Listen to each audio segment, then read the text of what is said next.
Hey guys, and today I'm going to be reviewing LEGO Star Wars The Force Awakens. Now before I get into the pro-con list, I do believe that you think that... Wow, this table is really wobbly. I do think that you should go into this game as a Star Wars fan and not a LEGO fan. This game is extremely lackluster compared to games such as LEGO Marvel Avengers and Marvel Superheroes, LEGO Batman trilogy, and LEGO Jurassic World. It's extremely lackluster. So if you're looking at this to get a review on a good game, on a good LEGO game instead of a good Star Wars game, then I suggest going and checking out one of those. But if you're looking for a good Star Wars game, this one's a very good one. I'd give it 9.5 microfighters out of 10. I'll get into the microfighters later. It's actually kind of funny and I really like it. But, so here's the pro-con list that I have set up for this. So, I'm going to start on the pro side because there's a lot more on the pro side than on the con side. Maybe I'm just biased, but on the pro side, in this game you have more than 200 characters from the original trilogy, the extended universe, and the new movie, as well as the prequels. But honestly, I was surprised with this. I think it's like 230 some characters in just the base game, and then there are like 7 or 8 character packs that are supposed to come out on all systems. I hope the droid pack comes out on all systems other than PlayStation 4. If not, then that's stupid. But it has a ton of characters in the base game, and this is why I said that you should come in as a Star Wars fan or instead of a LEGO fan, because honestly, there are so many characters in this game. They have the Crimson Corsair, they even have like smaller characters that you wouldn't expect to be in this, like Han Solo as a stormtrooper and young Anakin Skywalker, like from the first movie. And it really surprised me to see that they had those characters in there, because I thought they were such a small little character in their respected movies that I didn't really expect them to be in the LEGO game, but nonetheless, here they are. Now moving on, in order to get the characters from the original trilogy and the prequels, you have to collect carbonite bricks. It's really funny because you have to explore the hub worlds, which there are 5 hub worlds, including Starkiller Base, whatever the Rebel base was in the Alenium system, it was like Dakarn or something, the Millennium Falcon, Jakku, and Takodana. And in each of these hub worlds, you would be able to find carbonite bricks, which, if you went back to the Rebel base, and you put them in like this microwave thing, it was emulating a microwave, but for Star Wars fans, carbonite bricks weren't melted from a microwave. But anyway, you'd put them in this microwave, and then you'd get characters from these things. That's how you got the original Han Solo, and the original Princess Leia, and the original Luke, and so many other characters. In fact, I think all of the Luke characters, other than the black robe from the Death Star, I think all of the Luke Skywalkers were from those. And then there are more than 80 vehicles in this too, which is a lot. I mean, I think that's more than a lot. And my favorite is Starkiller Base, and apparently if you get 100% on the game, which I haven't even come close to yet, I think I have like 75. If you get 100% on this game, you can fly the Death Star too, which is just like Starkiller Base. That's really stupid, but really funny at the same time. There's just fantastic gameplay. I've never thought I would ever say intense and LEGO game in the same sentence ever, but the blaster battles are actually intense. And I feel like it's because it's really hard to get the true Jedi, as in like 100% studs or whatever, in this game, or really in any of the newer LEGO games. It's really hard to get the true Jedi. So the easiest way to do that is by getting gold medals in these blaster battles, and if you die once and you don't get a gold medal, you get a silver or bronze, and the gold medal gives you a lot of studs, and that's really how you get those Jedi Masters. Mini-kits actually do things, so this is where I'm going to be talking about the microfighters.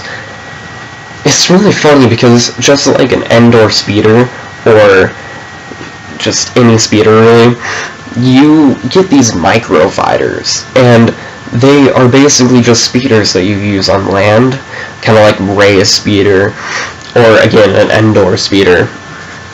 And you get them by collecting all 10 mini-kits in all levels, and they're ridiculous, but they're also hilarious. That's really all I can explain about them. They're just really ridiculous. The graphics are actually really good for a LEGO game. They're just astonishing. When you get past the fact that it's a LEGO game, these graphics are insanely nice. Excuse me. And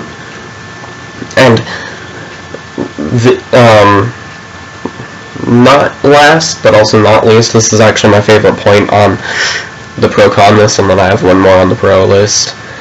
But this is another reason why you should come into this game as a Star Wars fan instead of a LEGO fan. This game features 6 new adventures that are actually canon in the Star Wars universe,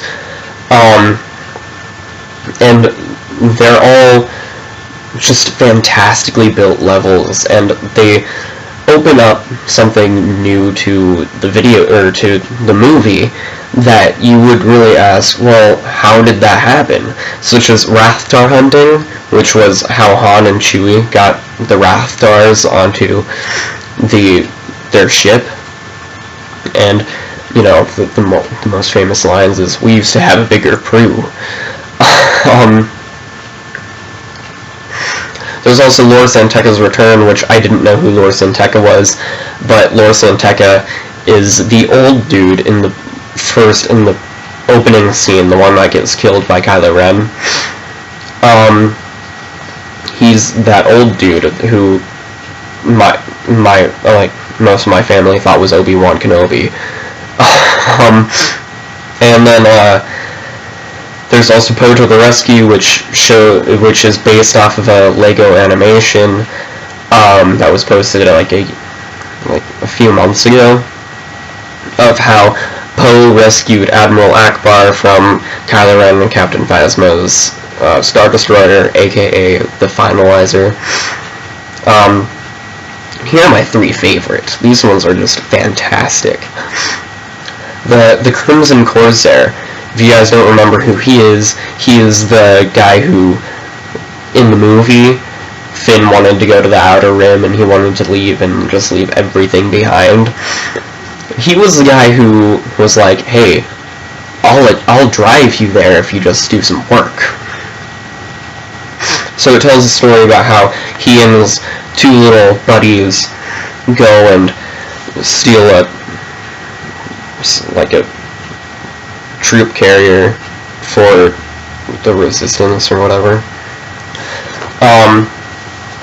Trouble Over Tall is really fun because it takes place on Captain Phasma, and Traitor, or FN2197 or whatever his name was, the one that fought Finn and said, "Traitor! Traitor!" But that one takes place on them trying to get the Starkiller plans back from C-3PO after C-3PO has stolen them. And I just really like that one because it's fun, and it also takes place in the enemy's eye, and that's kind of the reason why I like this next one, Otagon Assault. That one takes place on Kylo Ren and Captain Phasma, and they're basically trying to get the map to Luke Skywalker from the people who were able to pinpoint it, aka the Otagons. Now, the last thing that I have on this pro side of the list is, this is brand new dialogue from the Force Awakens cast, including new dialogue for Finn by John Boyega, new ones for Rey with Daisy Ridley, ones for Han Solo with Harrison Ford, and ones for Poe with Oscar Isaac, as well as some from that I know that it's not Adam Savage. I swear to God it's not Adam Savage. I think that's the Mythbusters guy. But Adam, what's his face for, or Adam Driver for Kylo Ren. And just everyone else from the movie, they came in and they did the voices for their characters, and I thought that was pretty cool. So now on the cons. This game had a terrible launch. Basically, the game was supposed to launch on June 28th, but when the preload came, Steam messed up, or maybe Traveler's Tales messed up, and they said, go ahead and release it, and so they released it, and they released a non-complete version because it was a preload. Preloads don't let you play the game until the game comes out. It's just an incomplete game and are missing critical files. So people thought that by downloading this, they could play the game, and that's why it had a terrible launch. And in like the first week, it was mostly negative reviews on Steam because they released it early, and that's funny, but it was also not cool on Steam or Traveler's Tales part. I feel like if that had happened with any other game, the world would have freaked, like if it happened with No Man's Sky or with Call of Duty Advanced Warfare 2, aka Infinite Warfare. Then it probably would have really screwed like everyone in the world. Like, oh my god, why isn't it working? Next is the weird character packs. There are some strange ones here. Now, the only one that is strange for now that has been released was the Freemaker Adventures pack. I do know what the Freemaker Adventures is. It's like a cartoon, Lego cartoon, whatever, on Disney XD, but because I don't have Disney XD and it costs money to get cable, I haven't been watching it. There's like one cool character out of them all. It's like a droid named Roger, and he fights with a broom, and I think, well, that's hilarious. And you know, they're well-made characters. They're very well-made, and I'll give Lego that. But it's just weird because I feel like they should have done a level pack for that instead of a character pack, because then we would have been able to learn more about who they are instead of just having to go over to Disney XD and watch it. So that's that. And then after the latest July updates, it might just be me, but it's pretty buggy. I was replaying Trouble Over Tall to get all of the mini kits, and it started glitching out, not spawning enemies and stuff.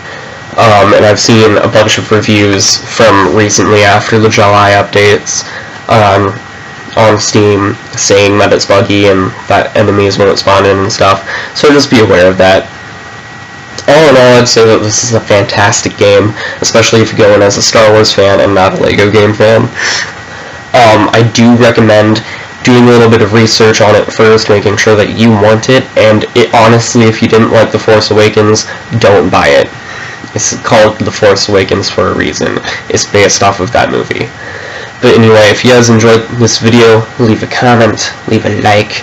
I think next week's review will be Life is Strange, because honestly that's my new favorite game, and it's 1 out of 3 games that I've ever played in my life out of like the 300 games that I have that I've ever been able to say confidently that it's my favorite game. The other ones would be Skyrim and Super Smash Bros. Melee, which I'm sure I'll review one day. But if you guys enjoyed this video, leave a like, leave a comment, subscribe. I will see you guys later. Bye.